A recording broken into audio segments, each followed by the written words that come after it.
Ya Habibi, Ya Hussein, Ya Shafi'i, Ya Hussein, Ya Gharibi, Ya Hussein, Ya Husseina, Ya Imam al-Mazlumina, Ya Husseina, Ya Imam al-Masumina, Ya Husseina, Ya Habibi, Ya Hussein, Ya Shafi'i, Ya Hussein, Ya Gharibi, Ya Hussein. He was Hussein, the grandson of Prophet Muhammad sallallahu alayhi wasallam. Hussein, mercy upon mankind, Savior of all mankind. Ya Habibi, Ya Hussein, Ya Shafi'i, Ya Hussein, Ya Gharibi, Ya Hussein. रब की रज़ा से जिसने गर्दन कटाई, दीने नबी के जिसने लाज बचाई, हर घर में जिसका फर्श मातम में चाहे, हर घर में जिसका फर्श मातम बिछा है, रोती है जिसके गम में सारी खुदाई। या हुसैनन, या गरीबन, या ज़बीहुन बेखता, या हुसैनन, या गरीबन, या ज़बीहुन बेखता। मेहमान करके उसको कूफा बुलाया, बेटे यजीद का वो मसला उठाया, बोले हुसैन कभी मैं ना करूँगा, बोले हुसैन कभी मैं ना करूँगा। सजदे में जिसने अपने सर को कटाया, या हुसैन, या गरीबुन, या ज़बीहुन बेखता, या हुसैन, या गरीबुन, या ज़बीहुन बेखता। ज़हरा और हैदर जिसका झूला झूलाए, ख़त्म मुरसल भी जिसका नाज उठाए, खाली सवाली जिसके घर से न जाए, खाली सवाली जिसके घर से न जाए, हल मिन की देता है वो बन में सदाए। या हुसैन, या गरीबुन, या ज़बीहुन बेखता, या हुसैन, या गरीबुन, या ज़बीहुन बेखता, या हुसैन, या गरीबुन, या ज़बीहुन बेखता। या हबीबी, या हुसैन, या शफीई, या हुसैन, या गरीबी, या Hussain.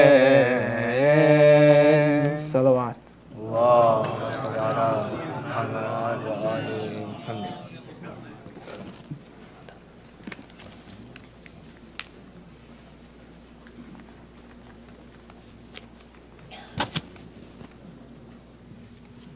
Salawat. If this world was drowned by the sea, by God we will hear and see.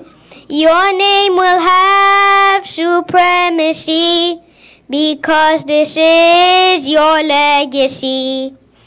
There's no day like yours, Hussein, when history remembers your name. Legacy, This is your legacy, legacy. This is your legacy. With every drop of your blood, O Hussein, you woke up millions that will shout your name. Our mothers raised us with this only aim, to spread your mission from cradle to grave. And so we all stand up as one, resilient to all threats that come. Legacy, this is your legacy, legacy, this is your legacy. Angels were waiting for just one command. Millions would have come to that very land. Instead, you lay down on that burning sand. You knew that this was what Allah had planned. You selflessly laid down your life, ensuring religion survived. Legacy, this is your legacy, legacy, this is your legacy. Allahumma salli ala Muhammad wa Muhammad.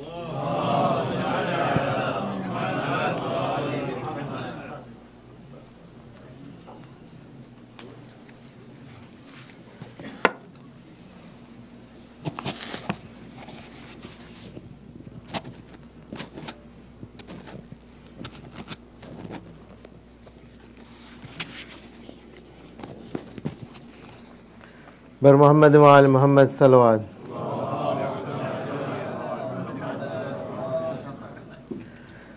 जब याद सकीना को तेरी आती है बाबा, जब याद सकीना को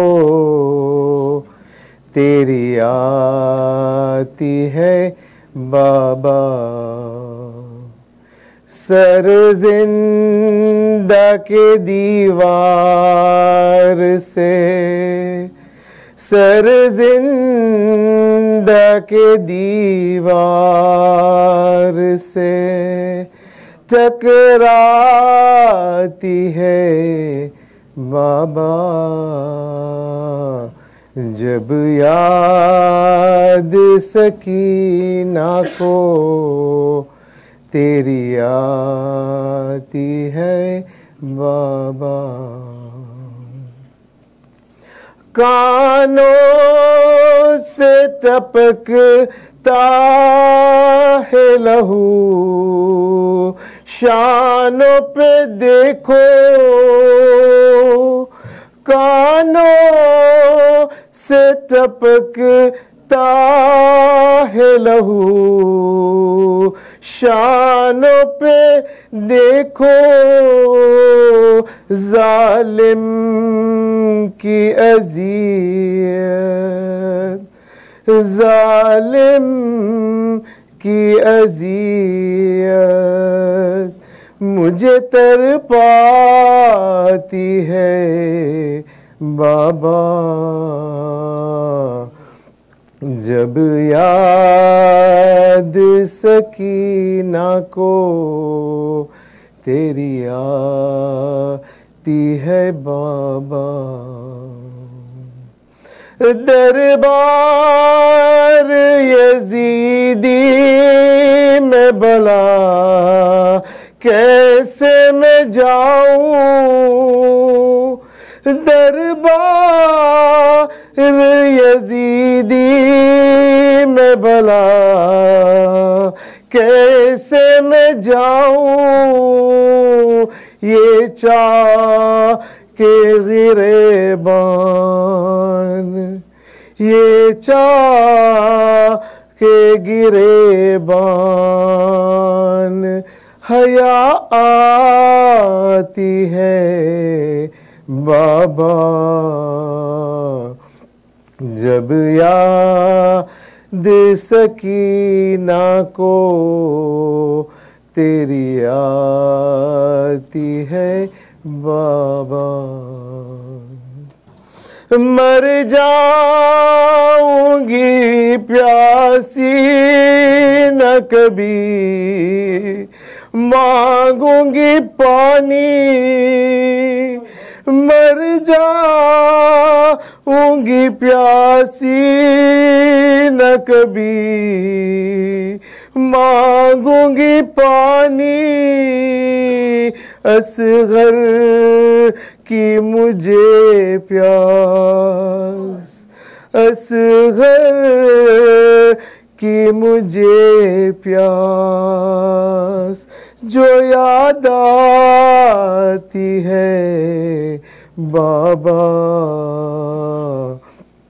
जब याद सकीना को तेरी आती है बाबा सर जिंदा के दीवार से टकराती है बाबा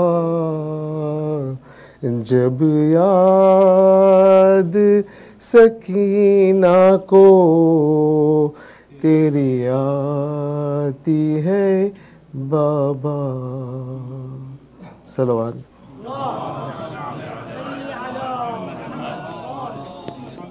सूरत मुबारकतुल फातिहा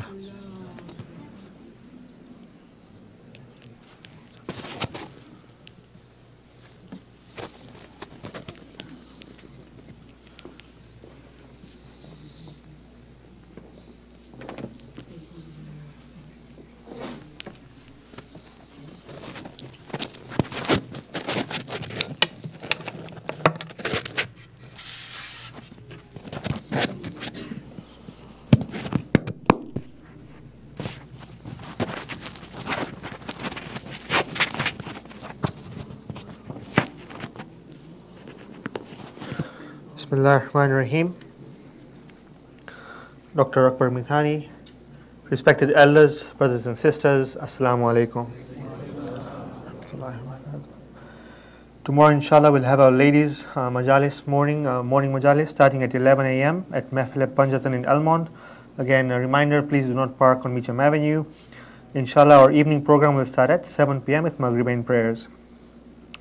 Parking outside the ladies' side here, we again request you to please only stop there to pick up the ladies. If you have seniors or disabled people with you, it creates a lot of congestion. Do not double park on the street, and we do have volunteers there to assist. If they do direct you to move in a particular direction, please listen to them. They're only doing this for our own benefit. It's not that they have nothing else to do and just making life difficult. So please do listen to them and follow their directions. Ahsant. Inshallah, on Friday night, we'll be having Brother Shahid Baltistani joining us to take part in the Azhar observance. Tonight's Niyaz Fund is open. Tonight's Surah Yasin was recited for Ithal Thawab of the following marhumin: Marhum Haider Ali Rajbali Darsi, Marhum Amir Ali Rajbali Darsi, and all marhumin sponsored by Darsi family, Marhum Ahmad Khalfan, Marhuma Zainab Ahmad Khalfan, and Marhum Ahmad Ali Amir Khalfan sponsored by family members, Marhum Jafar Ali Shamji, Marhuma Nurbanu Shamji, Marhum Fatih Ali Merchant, Marhuma Amina Merchant, Marhuma Sakina Taylor, and Marhum Dr. Hussein Taylor, sponsored by Akber Ali Shamji. Al-Fatiha.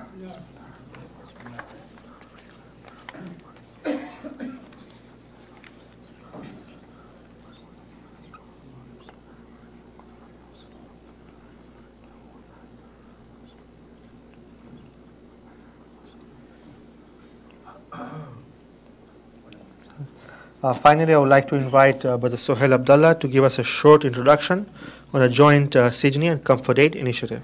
Brother Sohail, please.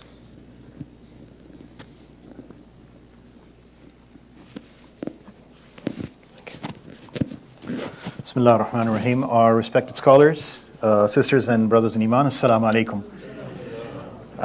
Last weekend, we had updated you all on a hospital project in Parachinar in Pakistan, where 2 floors had been completed and an additional 2 floors which we had challenged them for, where we said that we would pay for 1 floor, which would cost $70,000 for construction if they were to raise funds for the second floor, the 4th floor, thus completing all 4 floors. Alhamdulillah, I'm pleased to inform you that we are at $55,000 off the $70,000 that we were targeting.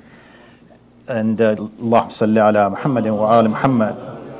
And inshallah, in about 3 to 4 weeks, I'll be heading over to Parachinar to get the process started, and we are hoping that by May of 2018, that hospital floor and all the 4 floors will be complete. I'm quite confident that by the time, before I get there, inshallah, we will meet our shortfall of the 15,000. So thank you for your support. Sijni and Comfort Aid International has taken on a joint project for Muharram, and what we're trying to do is raise for 100 students, 50 boys, 50 girls, and these are not young, they are university going. The cost is $250 for the year.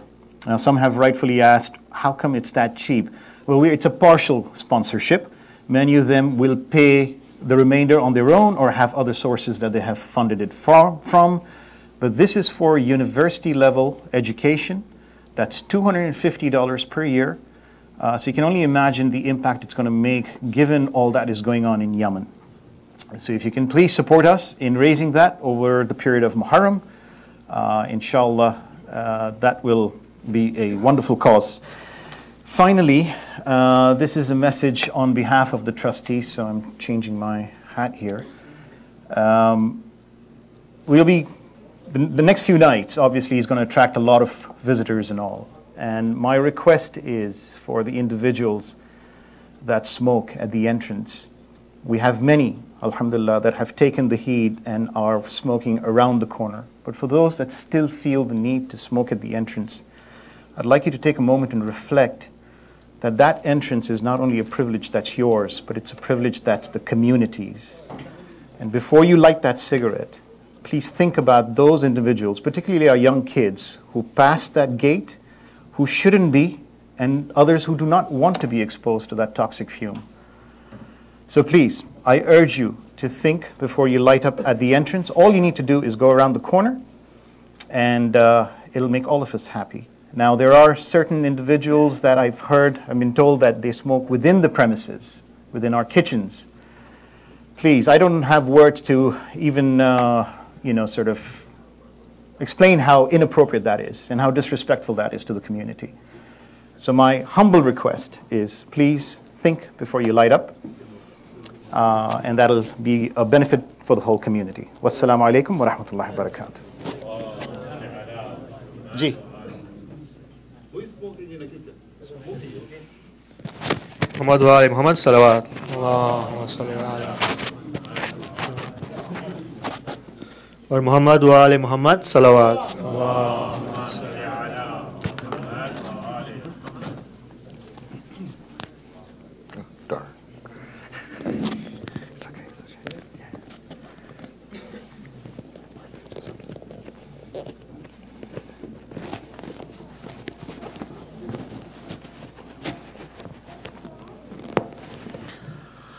سورة المباركة الفاتحة.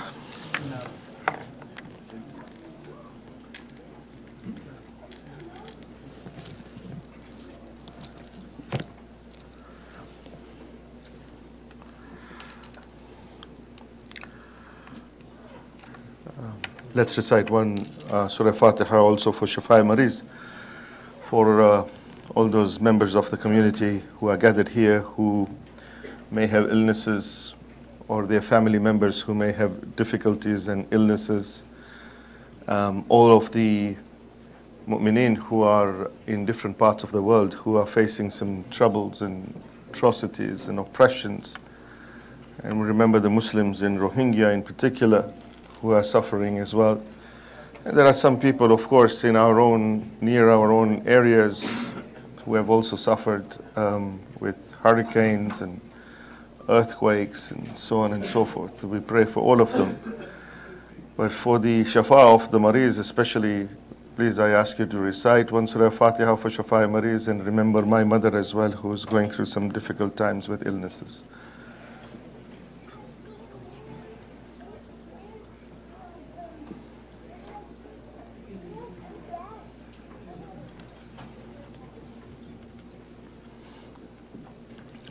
أعوذ بالله من الشيطان الرجيم بسم الله الرحمن الرحيم الحمد لله رب العالمين والصلاة والسلام على أشرف الأنبياء والمرسلين شفيع المذنبين وخاتم النبيين نبينا وشفينا وحبيب قلوبنا وطبيب نفوسنا أبي القاسم محمد وعلى أهل بيته الطيبين الطاهرين المعصومين المنتجبين. بسم الله الرحمن الرحيم رب اشرح لي صدري ويسر لي أمري واحلل عقدة من لساني يفقه قولي. اللهم صل على محمد وآل محمد. بسم الله الرحمن الرحيم فإليك يا رب نسبت وجهي وإليك يا رب مددت يدي فبعزتك استجب لدعائي وبلغني منايا ولا تقطع من فضلك رجائي واكفني شر الجن والإنس من أعدائي.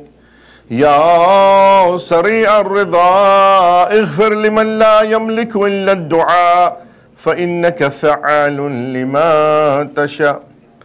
يا من اسمه دواء وذكره شفاء وطاعته غنى ارحم من رأس ماله الرجاء وسلاؤه البقاء. يا صابغ النعم يا دافع النقام يا نور المستوحشين في الظلام يا عالما لا يعلم صل على محمد وآل محمد وافعل بي ما أنت أحلو. وصلى الله على رسوله والأئمة الميامين من آله وسلم تسليما كثيرا كثيرا.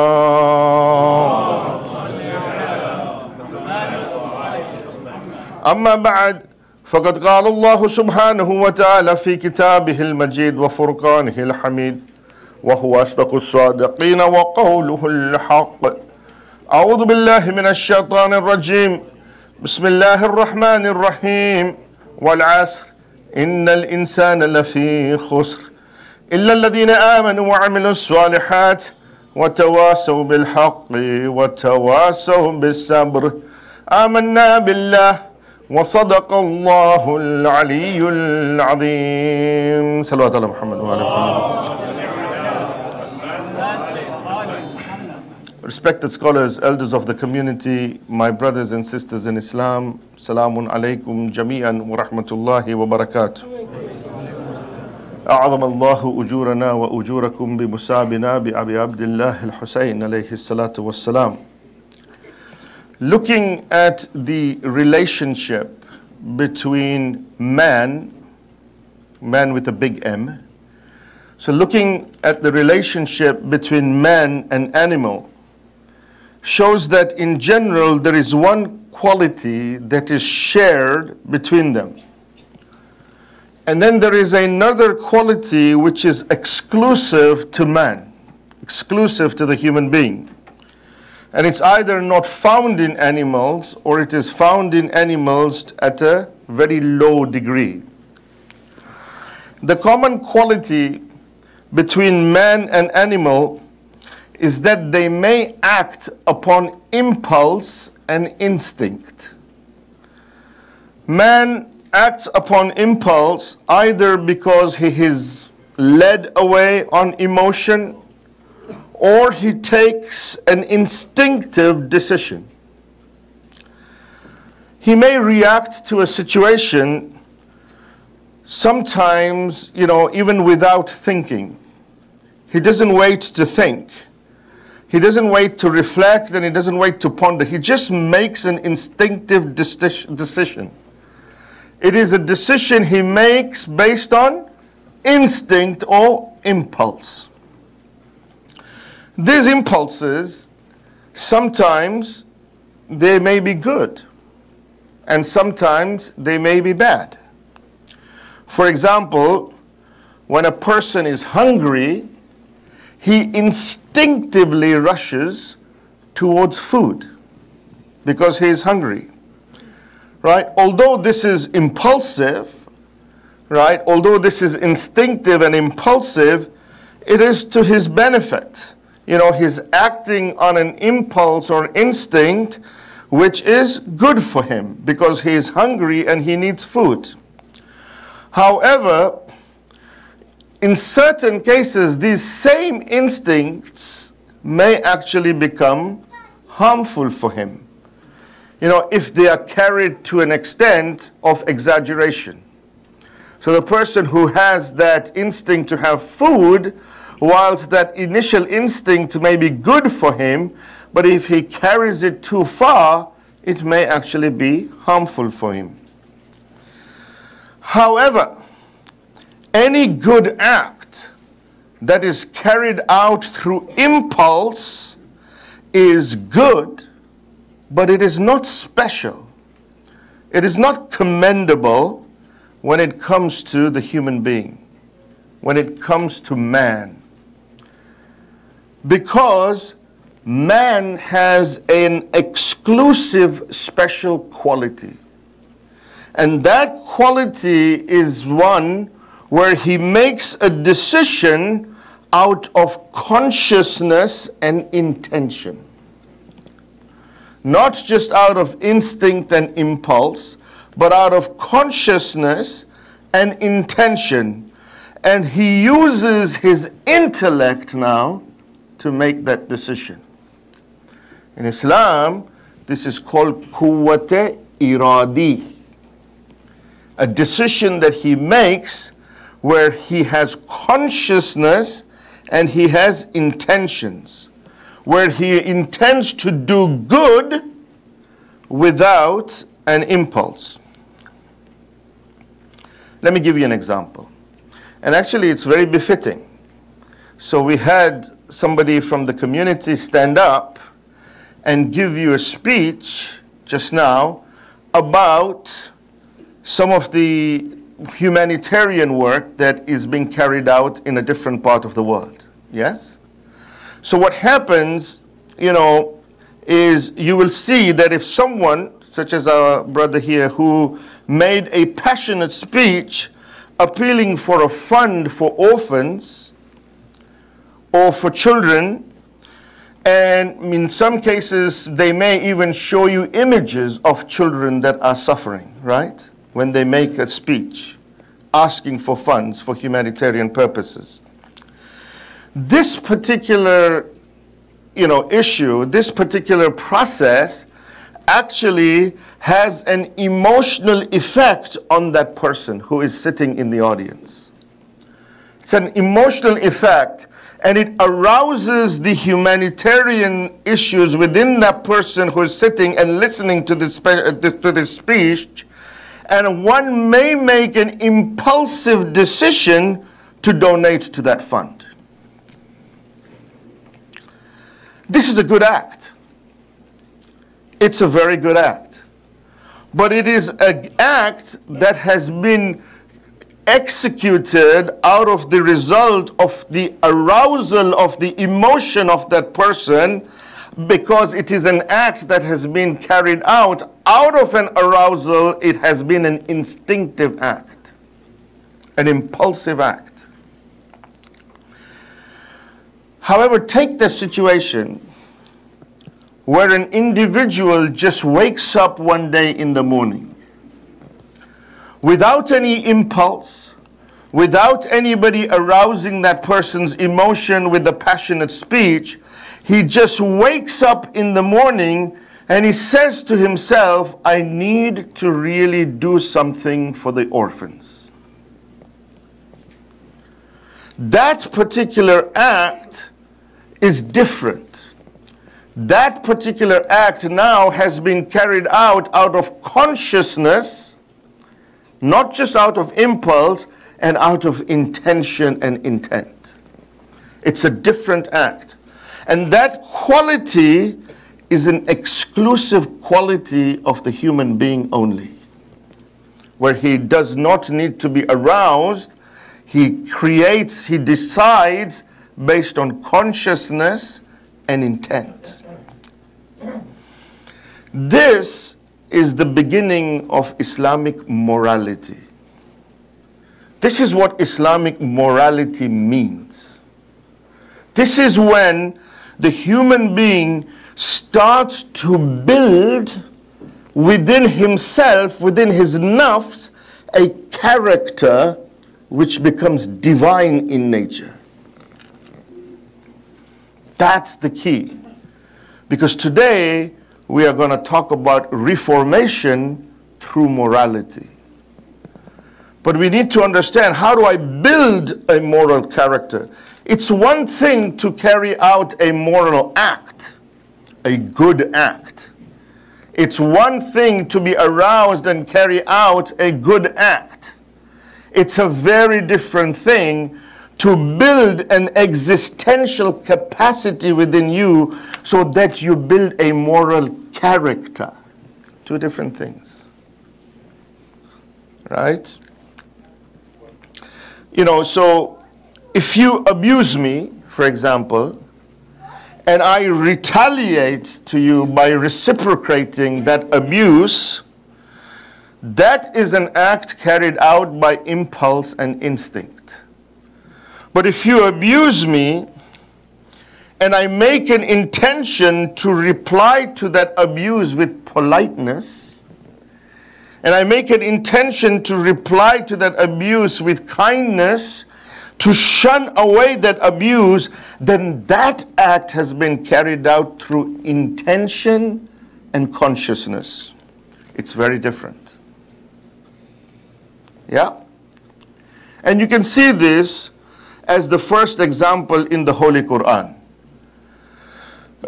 This is from the story of Habil and Qabil. Yes? I mean, either you guys are like stunned and this is too like, you know, high or philosophical, and or it's, I don't know, the food has made you a little bit, you know, recite a salawat ala Muhammad wa ala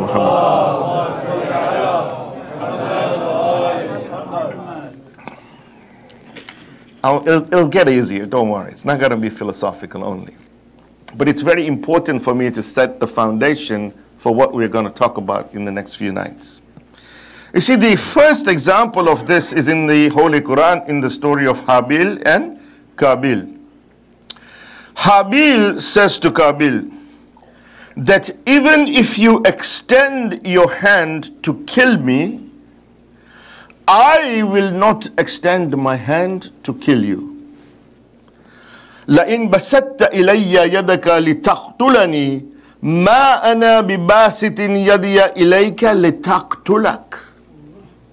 Look at what he's saying.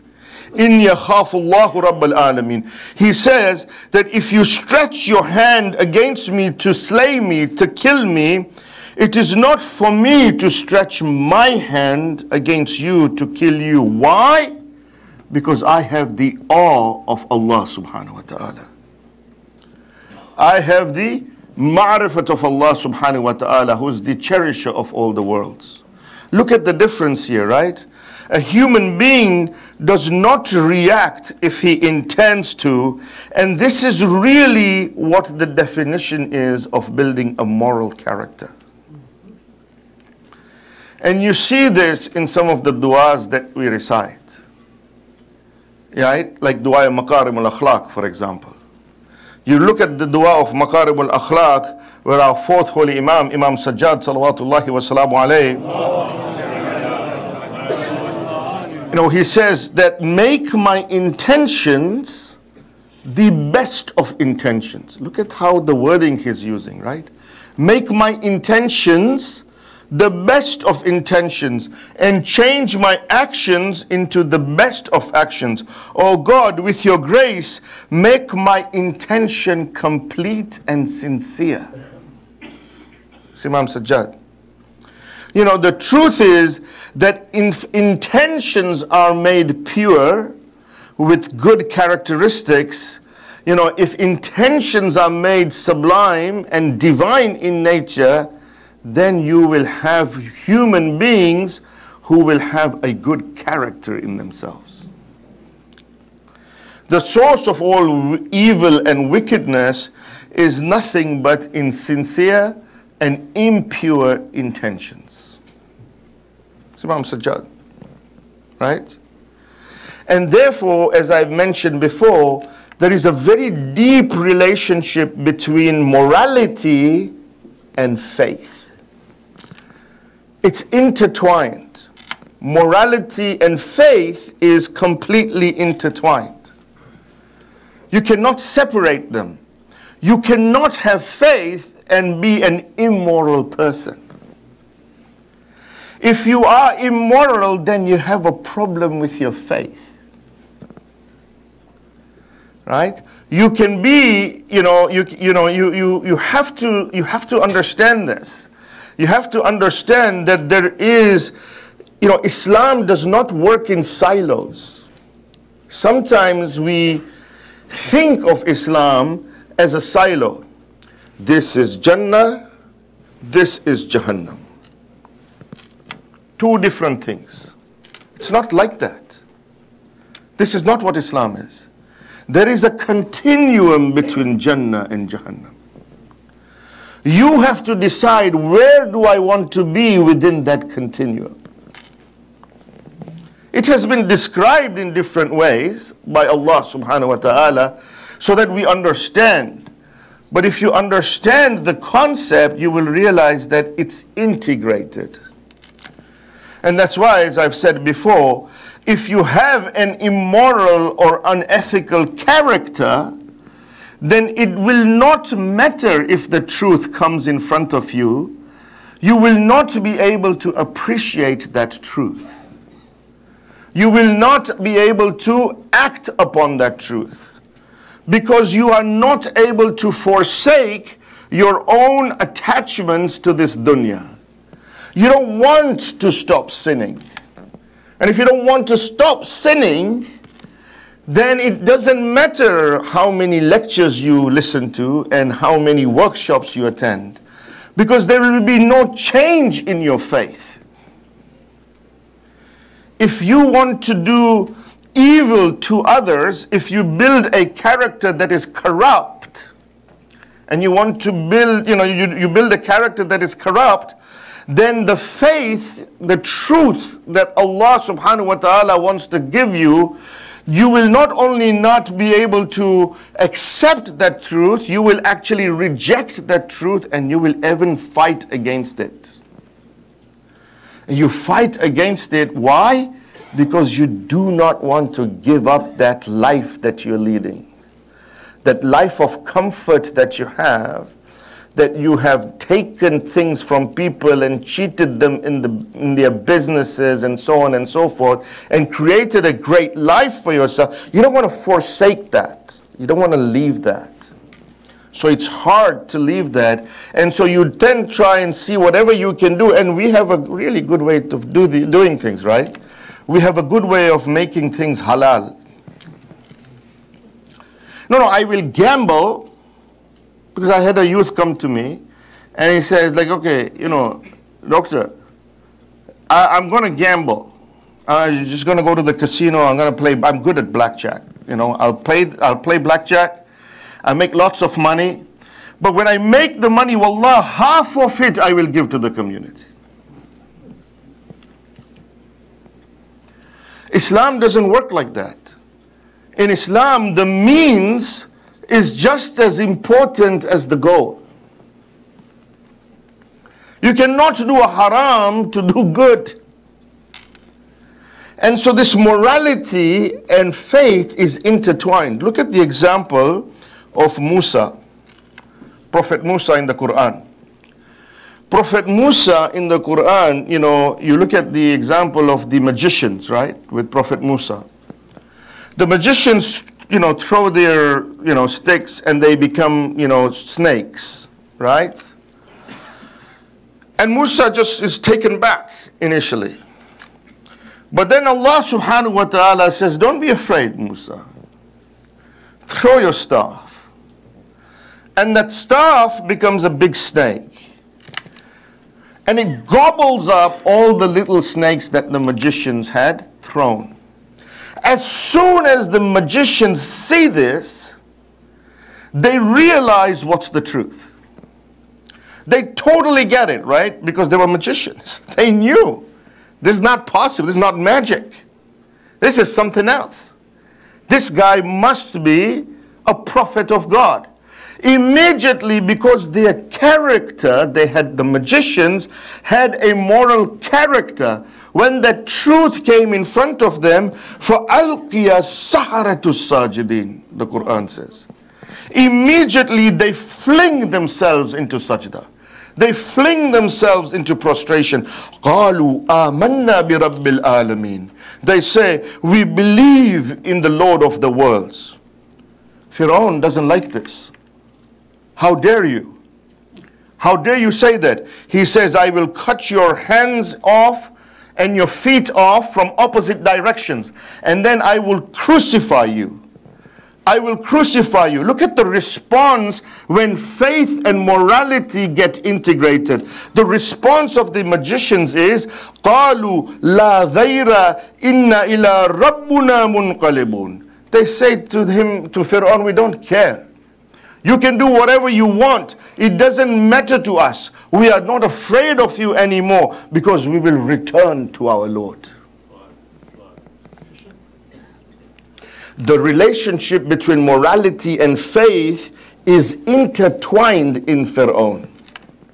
He cannot separate it. Right? He's unable to stop sinning. He's unable to forsake his attachments to this world. His power, his wealth, his glory. Because of all of that, even when the truth comes in front of him, he's not able to accept it. Tell me, how many times have you seen that in our own communities? You sometimes think to yourself, look, I'm not talking, I really don't know what's going on in your community. I really don't. And frankly, it's none of my business. So understand what I'm saying. My message is general, right? When you understand this, how many times have you seen somebody, who is, giving in the community, who's able to give in the community, and then they do things and you say to yourself, where did this come from? How can this person, who generally appears to be a good person, not able to reconcile the fact that this act is not a good act? It's because the character has not been developed. It's the moral character that has not been developed. It's very easy to perform a good deed because it makes you feel good. A good deed makes you feel good.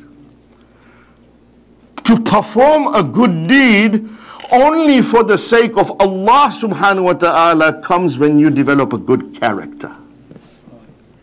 Two different things, man. They are two different things. And this is exactly what the fourth Imam witnessed in Karbala. The fourth Imam, we sometimes look at the fourth Imam and we really have developed this sort of personality of the fourth Imam, which is not true. We just call him Bimar and Lachar, and we have developed like a helpless Imam. This is not the case. Yes, the fourth Imam was sick in Karbala, and there was wisdom in his sickness in Karbala, because Imamat had to continue. But the fourth Imam witnessed this in Karbala. 50 years, only 50 years after the death of the Holy Prophet, Karbala happened. Only 50 years. What changed in 50 years? What became so different in 50 years? That now people were ready, Muslims were ready to kill and slaughter the grandson of the Holy Prophet. And Imam Sajjad alayhi salam has basically looked at this, and his assessment is that the reason this happened is because there was a deficiency on the moral and ethical character of the people. Imam Sajjad alayhi salam can be known as the founder of a new movement amongst Muslims, and that is the movement of morality. And that is why he produces two pieces of work. Sahifa-e-Sajjadiyya, right? And if you look at Sahifa-e-Sajjadiyya, Sahifa-e-Sajjadiyya is not just, a group of du'as. Sahifa-e-Sajjadiyya is a process for us to live. And in it are gems of morality. Dua Makarimul Akhlaq, for example, being the pinnacle of it. We just read it 21st Ramadan. And if you don't read Makarimul Akhlaq, then Maro Amal Barabar Nutu. Yeah? Hu Barabar Amal na kero. And I was in one community. I was asked to lead the Amal. And we have to do 70 times, Astaghfirullah wa atubu 70 times, yes? So I did 70 times. But I think I did maybe 69 or 68. And after the Amal, a person came to me, he said, you spoiled my Amal. Because you only did 68. And we are supposed to do 70. We have become so ingrained in that superfluous religion, we have not understood the essence of the religion. The Holy Prophet says that your character is 50% of your religion. Imam Sajjad produces two pieces of work.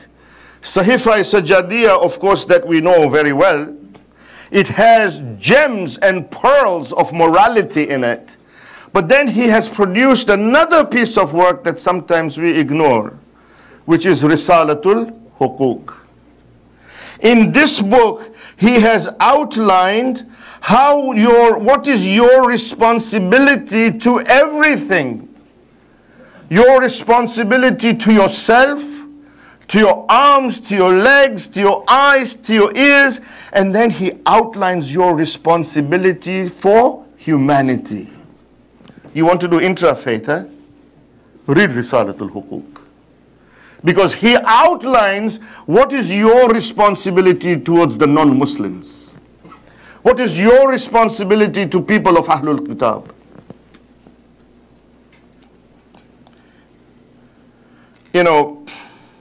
If you look at Maqtal of Abu Abdullah al-Hussein, in Nafasul Mahmum, Sheikh Abbas Qumi, he narrates that when it dawned, and Ibn Ziyad called for the head of Imam Hussein alayhi salam. This is after the event of Karbala, when they went to Kufa, when the caravan went to Kufa. He called for the head of Imam Hussein alayhi salam and ordered for it to be paraded in the streets of Kufa. He ordered the head of Abu Abdullah al-Hussein to be paraded in the streets of Kufa and amongst all the different clans of Kufa. Zayd ibn Arqam says that I was on the terrace when the head of Hussein passed by me upon a lance, upon a spear. Zayd ibn Arqam. And he said, when this head passed by me, I heard the head of Hussein recite Surah Kahf. Nafasul Mahmum, Sheikh Abbas Qumi. Now I gotta tell you, man, the head of Abu Abdullah reciting Quran, there are two possibilities, right? Either the people who were there were not able to hear the recitation of Abu Abdullah. And you have to ask, why were they not able to hear the recitation of Abu Abdullah? And Zayd ibn Arqam was able to hear it. The reason they were not able to hear it is because their character was not developed. The other possibility is that they heard it. That's even worse. that they heard the recitation of Aba Abdullah at the end of the spear, but they decided to reject it. Why did they decide to reject it? Because they did not want to forsake the life that they had. Ever wondered why we have listened to so many lectures, so many majalis, so many Laylatul Qadr, so many youth sessions? Why no effect? Why no change? We are looking at wanting to be spiritual in nature, yet we have not developed a basic level of human character within ourselves. You know, a relative of our fourth Imam, Imam Sajjad, salawatullahi wa salamu alayhi,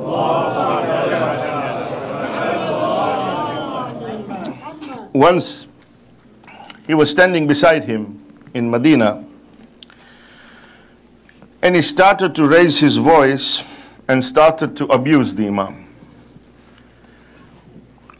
You know what we call tana dena, right?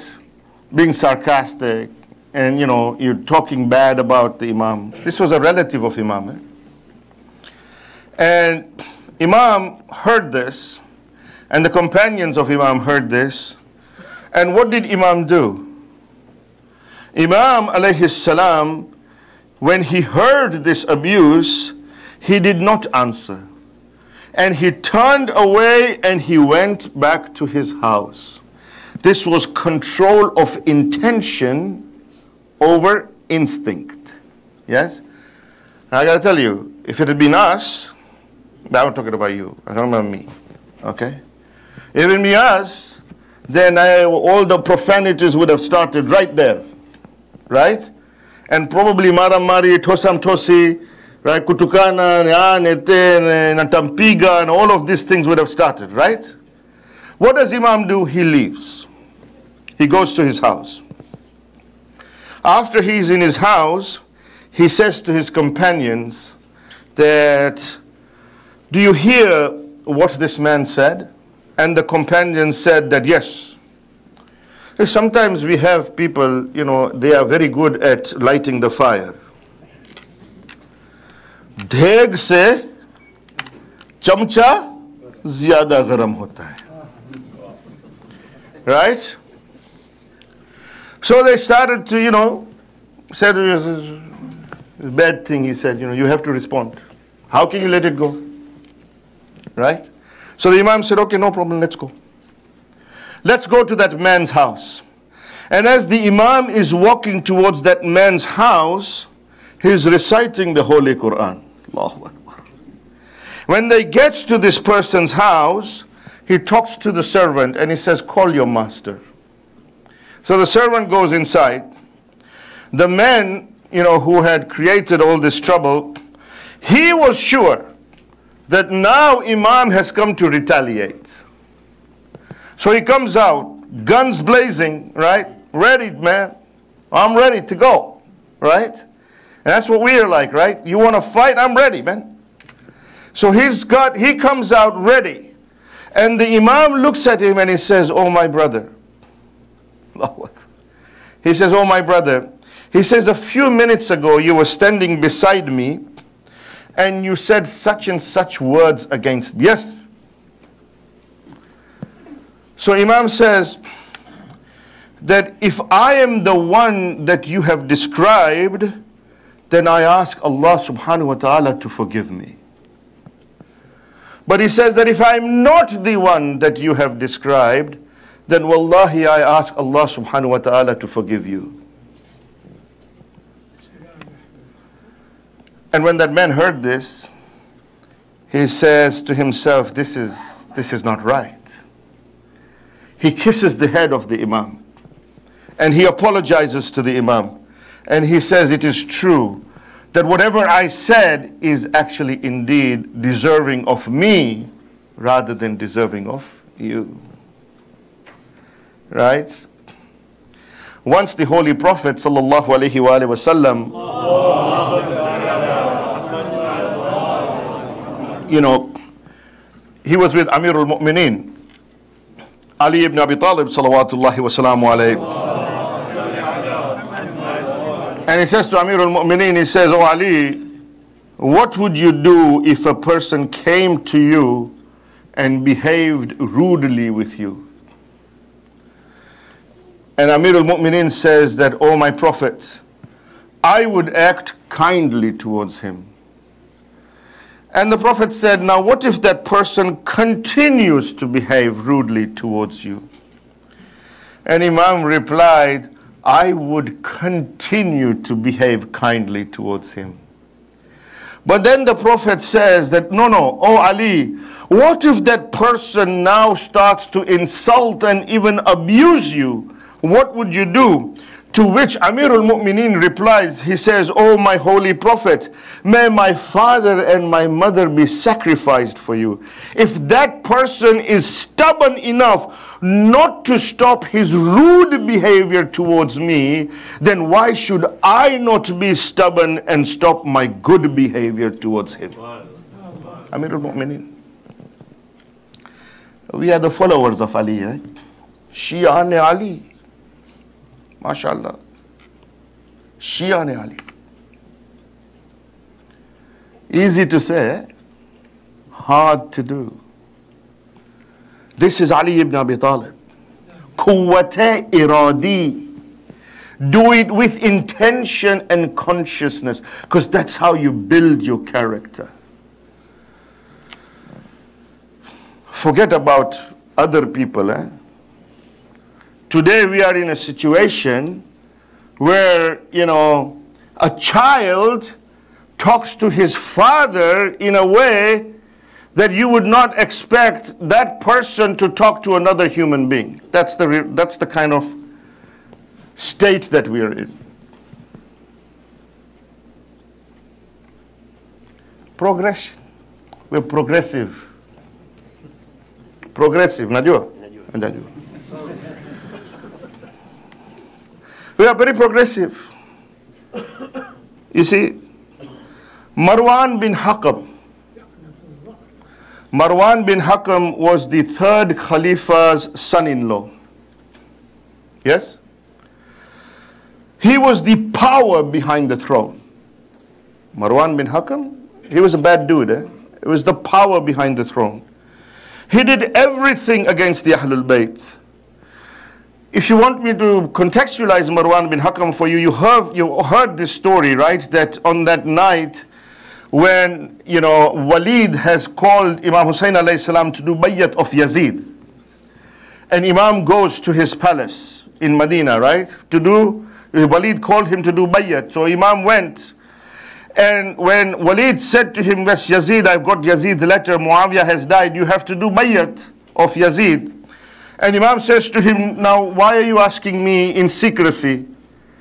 Ask me tomorrow in front of everybody in the Masjid al-Nabawi. Why are you asking me in secrecy?" At that time, it was this Marwan, and Walid agreed.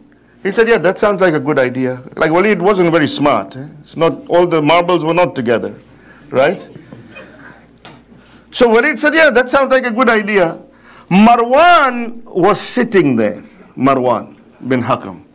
And it was Marwan who said to Walid at that time, "Walid, either get bayat from Hussein now or behead him right now." It's Marwan bin Hakam. This Marwan bin Hakam,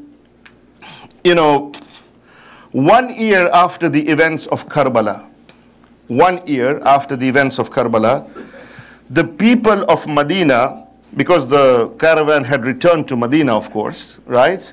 And the people of Medina realized the atrocities. So the people of Medina sent a mission to investigate Yazid in Sham. And a mission went, a group went, and to investigate Yazid and his oppression. And they came back and they wrote a report.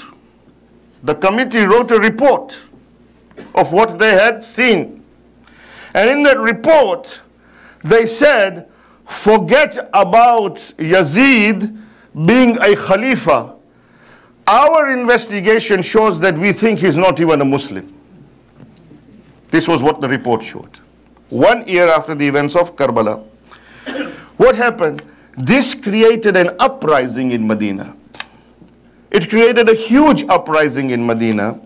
And the people started to go against Banu Umayyah. Right? So the people started to go against Banu Umayyah. At that time, this Marwan bin Hakam was the leader of Banu Umayyah in Medina. So people now were after Marwan. So Marwan now decided that he has to leave Medina and he has to flee to Sham. So Marwan now decides to leave Medina, but he had a wife and he had children. And he knew that he could not take his wife and children with him because he had to go to Medina in a way that would have been discreet, right? He had to run. So you know how a thief runs, right? In the middle of the night, and you have to take alleyways and all of this. So he could not take his wife and children with him. So he wanted to make sure that he could take his wife and children and keep them somewhere safe in Medina so that he could flee. People were after him. Marwan bin Hakam, who is the son-in-law of the third Khalifa. So his wife is the daughter of the third Khalifa. He comes to the house of Abdullah ibn Umar, the son of the second Khalifa. He comes to his house and he asks for help. He says, look, I have to flee. I have my wife and I have my children. Can you please give them refuge? Abdullah ibn Umar says, I want nothing to do with you, man. I want to keep your wife and children in my house. They'll come after me. Sorry, closes the door. Marwan bin Hakam is trying to find solutions. How do I do this? Finally, he comes to the house of Imam Sajjad alayhi salam. He comes to the house of Imam Sajjad alayhi salam. He knocks on the door. Imam Sajjad opens the door. Marwan bin Hakam, who was responsible for the killing of the father of Imam Sajjad. The killing of Aba Abdullah al-Hussein, the mastermind behind it, Marwan bin Hakam. He comes to the house. He says to Imam Sajjad, I have to flee, I have to leave, but I need refuge for my wife and my children. No questions are asked by Imam Sajjad. Immediately he says that they are welcome in my house. And as long as I am alive, there is not one person who will be able to touch your wife and your children.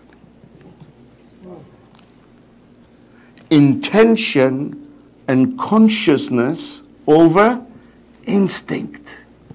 Instinctively, I'll tell you what I would have done. Now, I don't know about you, man.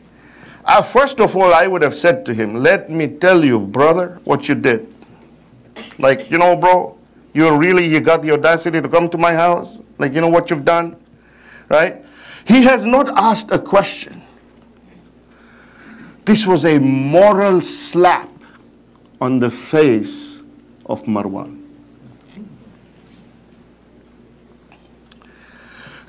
Today, we are going through same situations. Right?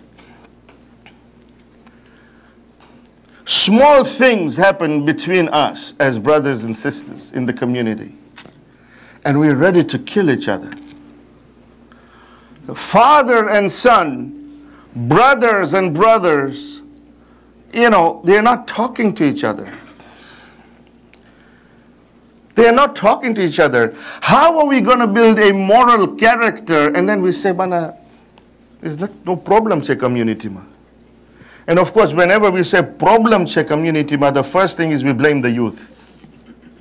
Don't blame the youth. It's not their fault. Look within yourselves. Have I given that kind of an upbringing that would build a moral character in my children? Ask that question of yourself. Today, you have a disagreement with a brother in the community and you're not wanting to forgive each other. And then you expect your children, however, to be a better human being. How is that going to happen? Sometimes, what we do is we, insult other human beings in our community all year, right? We do their ghibat. Not only ghibat, we do tuhmat. We say bad things about them that are not true, which is tuhmat, which is worse than doing ghibat, which is saying things that are true but that are negative about them. We do it all year. And then we think to ourselves, I'll just hug him and I'll bhul chuk maaf. But a bhul chuk maaf. And then you think, and what's the guy going to say to you? He says, hold on, bro. Like, what did you do? Can you tell me? What did you do? I can decide whether I want to forgive you or not. It doesn't happen, right? The poor guy says, okay, maaf. Whatever, right? And then now you think, that's pretty good. I'm done. I'm done. And then you got Shahru Ramadan until Eid al-Adha. So another couple of months of ghibat you can do. I'll hug him again in Eid al-Adha and ask for forgiveness. It doesn't work like that. Even when he says to you maaf, don't think it is maaf. It's not. You've put him in a position where he's now going to say to you maaf. It doesn't mean it is maaf. If you've truly done something against that guy, my teacher says this, if you've truly done something bad against that particular person, and you have truly wanting to ask for forgiveness, then do something for him and attribute it to him. Recite a 2 rakat salat and say, this is for that person who I have wronged. Give charity in his name. Don't go and tell him then, by the way, I give charity for you. What a nice person I am. Right? Do that. Then you can start to say that, okay, I'm truly asking for forgiveness. Gale milo, tab durud padkar hasad ki diwar tod dalo. Dilon mein bugz o hasad raha to Hussain ka gam kahan rahega. Labo pe ghibat, दिलों में नफरत, फरेबी आंखें, मकान गस्बी, बुला रहे हो जिसको बताओ वो आ गया तो कहां रहेगा.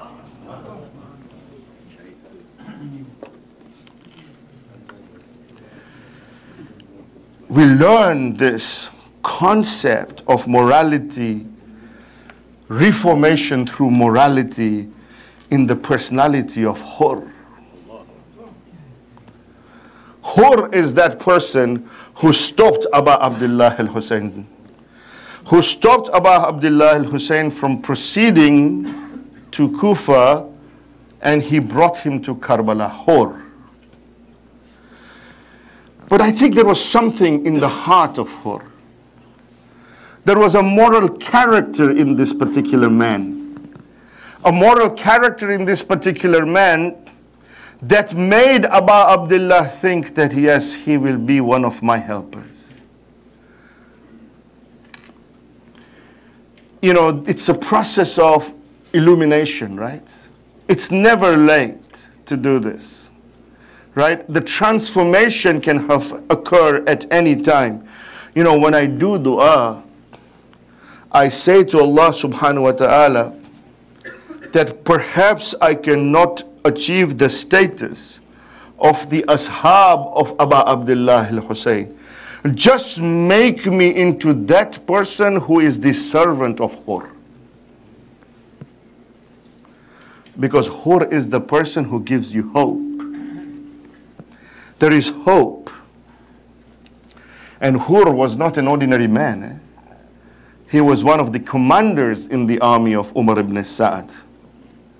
And he was such a commander, he was such a great warrior, that many times you will find in Maqtal that Umar ibn Sa'd would say to Hur that, Hur, as long as you are in my army, I have no problems. You know, if you want to win somebody's heart, that's the way to tell them, right? As long as I have you, I'm not worried. This is what Umar ibn Sa'd used to say. On the night of Ashura, Hur is sitting in the tent. As he sits in the tent, he hears the voices from the tents of Abu Abdullah al-Husayn. And he thinks to himself, as he hears the voices, he listens closely. And he says that, and he thinks that there are two kinds of voices that are coming from the tent of Abu Abdullah al-Husayn. There was a group of voices that were singing the praise of Allah subhanahu wa ta'ala, that was reciting the Holy Quran and supplicating to Allah subhanahu wa ta'ala. But as he listens closely, he hears the voices of the small children of the tent of Abu Abdullah al-Husayn. And the voices of the small children is saying, Al-Atash, Al-Atash. Oh thirst, oh thirst. Hur starts to reflect.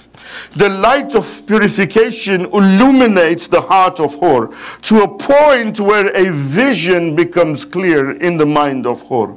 He says to himself that the water of Furat is making so much noise, but the children of Fatima are thirsty.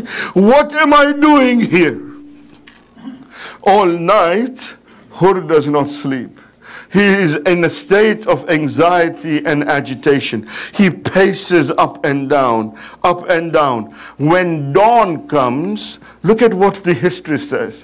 When dawn comes and the sun has just risen, the sun has just risen. At that time, a man in the army of Umar ibn Sa'd by the name of Murrah ibn Qais, he was taking some horses. He had some horses and he went to the river of Furat. He was making his way to the river of Furat. Hur follows Murrah ibn Qais. He goes behind Murrah ibn Qais. When the Murrah ibn Qais reaches the river of Furat, he puts the horses there and he starts to fill his buckets with water. As he fills his buckets with water, Hur is watching this. After a little while, Murrah takes the buckets and he starts to pour the buckets on the hooves and the feet of the horses. When Hur sees this, Hur says to Murrah, Murrah, what are you doing? Why are you pouring water on the feet of the horses? Murrah says to Hur, he says, Hur, don't ask. The sun has just risen, but there is such intense heat in Karbala that the horses cannot keep their hooves on the ground. So I am pouring water so that they may get some relief. When Hur sees this, he says to Murrah, oh Murrah, he was so concerned about the relief of the horses, but over there in the camp of Abu Abdullah al-Husayn, the children of Fatima are dying 4 drops of water. They are pulling the cloaks, they are pulling the abayas of their mothers so that they may get 1 drop of water. Hur is not able to bear it anymore, and he decides to leave and go towards the camp of Abu Abdullah al-Husayn. Hur goes towards the camp of Abu Abdullah al-Husayn. At the camp of Abu Abdullah, Imam Hussein says to Abu al-Fadl Abbas, he says, oh Abbas, my guest is going to come to me today. Because it is a special guest of mine, I want you to go and I want you to receive my guest. My guest Hur is coming to meet me today. Abu al-Fadl Abbas leaves the camp of Imam Hussein. Hur leaves the camp of Umar ibn Sa'd. These 2 great warriors, they meet in the middle. When they meet in the middle, Hur bows his head and he says to Abu al-Fadl Abbas, he says, oh Abu al-Fadl, I have come to meet Imam Hussein. I have come to meet Abu Abdullah. Do you think Abu Abdullah will forgive me? And then Abu al-Fadl Abbas says, oh Hur, it is my master who has sent me to you. It is my master who has sent me to receive you. He is waiting eagerly to meet you. Hur smiles and he says, oh Abul Fadl, take me as soon as you possibly can. Now Abul Fadl Abbas and Hur come towards the tents of Abu Abdullah al-Hussein. As soon as they get close to the tents of Abu Abdullah, Hur says to Abul Fadl, I have a request. I have just one request. What is it, Hur? Remember, this is Karbala. What is your request? Hur says that before I go and meet my master, I want you to tie my hands on my face, so I am not going to be able to face Abu Abdullah al-Hussein. Abul Fadl ties the hands of Hur onto his face. Now Hur comes to Abu Abdullah al-Hussein. He puts himself onto the feet of Abu Abdullah al-Hussein. He says to Imam Hussein, oh my master, it is because of me that you have come to Karbala. It is because of me that the children of Fatima are thirsty. I have come here to ask you for forgiveness. And at that time, Abu Abdullah takes Hur. He takes Hur in his arms. He raises Hur and he says, Hur, indeed your mother has named you appropriately, because the name Hur comes from a name which means that you are a free human being. And he says, indeed today you are a free human being, for I have forgiven you and my Allah has forgiven you. Azadarane Hussein, jab Hur aaye hai जब हुर इमाम हुसैन के पास आए हैं, मौला ने एक दफा हुर को उठाया है और हुर को कहा है कि तेरी माँ ने तेरा नाम सही रखा है। हुर कहते हैं मर्द आजाद को, तू मर्द आजाद है, तू ख्वाहिश नफ्स के सिकंजे से आजाद हुआ है। हुर, मैंने भी माफ किया, मेरे अल्लाह ने भी माफ किया। जब अबा अब्दुल्लाह ने ये कहा कि मैंने भी माफ किया, मेरे अल्लाह ने भी माफ किया, तब खैमों से अल्लाहु अकबर और तकबीर की आवाज बुलंद हुई। सब लोगों ने तकबीर की आवाज बुलंद की। सानिए ज़हरा खैमे के अंदर है, सानिए ज़हरा ने तकबीर की आवाज सुनी। एक मर्तबा फिजा को कहा, फिजा करबला में ये साशूर के दिन तकबीर की आवाज क्यों आ रही है? फिजा ने कहा, सानिए ज़हरा हुर आया है, हुर आया है। एक मर्तबा सानिए ज़हरा ने कहा, फिजा आज मेरी नुसरत के लिए हमारा मेहमान आया है, मैं चाहती हूँ फिजा जाके हुर को मेरा सलाम दे देना। आजादारो, फिजा जनाब हुर के पास आती है, कहती है हुर, सानिए ज़हरा ने सलाम भेजा है। बस ये सुनना था। हुर ज़मीन करबला पे गिर गया, आसमान की तरफ देख के कहता है, या अल्लाह ये कैसी मुसीबतें आ गई है, पैगंबर की नवासियां मुझ जैसे पे सलाम भेज रही है। अज़ादारो, अब हुर ने जल्दी इमाम हुसैन से इजाजत ली, कहते हैं कि मैं जाना चाहता हूँ, मैं जंग करना चाहता हूँ। एक ये सरदारो हुर मैदान में आए, उम्र सात का लश्कर इधर का उधर हो गया। एक मर्तबा किसी ने हुर पे हमला किया, हुर घोड़े से जमीन पे आए हैं। एक मर्तबा आवाज दी, अस्सलाम अलैका या अबा अब्दुल्लाह। हुसैन ने हुर की आवाज सुनी, तेजी के पास मेहमान के पास आए हैं, कहते हैं हाय मेरा मेहमान। हुर के सर को अपनी आगोश में लिया, देखा कि हुर के माथे पे एक जख्म है और इसकी वजह से खून आंख की तरफ चला गया है। हुर ने कहा, आका आखिरी बार ज़ियारत करना चाहता हूँ। इमाम हुसैन ने अपने अबा को लिया, हुर के आंखों से उसको पोंछा, एक मर्तबा खून बहने लगा। इमाम हुसैन ने फातिमा का रुमाल लिया, जनाबे फातिमा का रुमाल लिया, हुर के सर पे बांधा। मैं कहता हूँ हुर, तू बड़ा नसीब वाला है, तू बड़ा नसीब वाला है, शहीद हुआ लेकिन शहादत में आपको फातिमा ज़हरा का रुमाल मिला है। और उसके बाद क्या हुआ, जब हुर शहीद हो गया है, जब लाशों को पामाल किया जाता था तो हुर के जो कबीले के लोग हैं हुर की लाश को ले गए और कहते हैं कि ये हमारे कबीले का सरदार था, इसलिए हम ये लाश पामाल नहीं करने देंगे। और जाके हुर को करबला के बाहर दफना दिया था। आज आप भी जियारत में जाएंगे तो देखेंगे हुर का रोजा करबला से बाहर। मैं कहता हूँ हुर तू बड़ा नसीब वाला है, तुझे बहुत अच्छी जगह मिली है, लेकिन हाय मेरा अबा अब्दुल्ला, उस जगह पे है जमीन करबला है। उमर इब्न साद हुक्म देता है कि सबके लाशें पामाल हो या न हो, लेकिन अबा अब्दुल्ला का लाश पामाल होना। वसयअलमुल्लज़ीना ज़लमू अय्यामन क़ल्बी यनक़लिबून इन्ना लिल्लाहि व इन्ना इलैहि राजिऊन। मातरम हुसैन या हुसैन।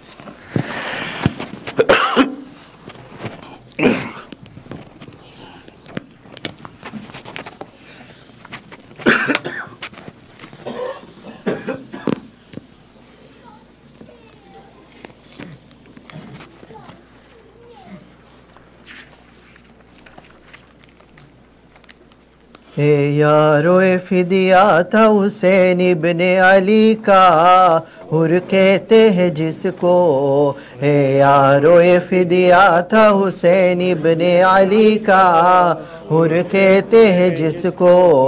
शबीर के दामा पे सर उसने कटाया, हुर कहते हैं जिसको। हे यारो फिदिया था हुसैन इब्ने अली का, जिसको। वो तिश्न लबो खस्ता जिगर दस्त बला में, शबीर के खातिर सर दे कर सुए हैदर करार सिदारा, हुर कहते हैं जिसको। हे यारो फिदिया था हुसैन इब्ने अली का, हुर कहते हैं जिसको। यारो फिदिया था हुसैन इब्ने अली का, हुर कहते हैं जिसको। वो यार वफादार था और साहिब ईमान, जो अज़रह रहमत उक़बा के लिए ध्यान में कुछ लाया न दुनिया, हुर कहते हैं जिसको। यारो फिदिया था हुसैन इब्ने अली का, हुर कहते हैं जिसको। यारो फिदिया था हुसैन इब्ने अली का, हुर कहते हैं जिसको। अफ़ज़ाल इलाही से रुतबा मिला उसका, कर जंग मुखालिफ अफ़ज़ाल इलाही से ये रुतबा मिला उसको, दर जंग मुखालिफ से राब हुआ जाम शहादत से वो प्यासा, हुर कहते हैं जिसको। यारो फिदिया था हुसैन इब्ने अली का, हुर कहते हैं जिसको। यारो फिदिया था हुसैन इब्ने अली का, हुर कहते हैं जिसको। शबीर के दामान मुहब्बत को न छोड़ा और हाथ कटाए, शबीर के दामान मुहब्बत को न छोड़ा और हाथ कटाए। हाँ सच है ये था हाल से लिल्लाह उसी का, हुर कहते हैं जिसको। यारो फिदिया था हुसैन इब्ने अली का, हुर कहते हैं जिसको। यारो फिदिया था हुसैन इब्ने अली का, हुर कहते हैं जिसको। जख्मों से बदन चूर है, पेशानी है टुकड़े है खून में डूबा, जख्मों से बदन चूर है, पेशानी के टुकड़े है खून में डूबा। सर उसका बंदा ज़ेरा के रूमाल से शाहा, हुर कहते हैं जिसको। यारो फिदिया था हुसैन इब्ने अली का, हुर कहते हैं जिसको। यारो फिदिया था हुसैन इब्ने अली का, हुर कहते हैं जिसको। आखिर का वक्त कहना के मेरा कलाम है, सब आशिके हुसैन को मेरा सलाम है। एक दिन इसी तरह ये दुनिया तमाम है, पर शाह करबला का ज़माना तमाम है। हल कीजिए मुश्किल मेरी अब देर सितम है, अब्बास अली तुमको सकीना की कसम है। या मूसा काज़िम हमें आफत से छुड़ाओ, मेरे हसन हुसैन मुसीबत से बचाओ। वो दुनियाएं न होगी मगर इस्लाम रहेगा, शबीर बहरहाल तेरा नाम रहेगा। सूरतुल मुबारकतुल फातिहा।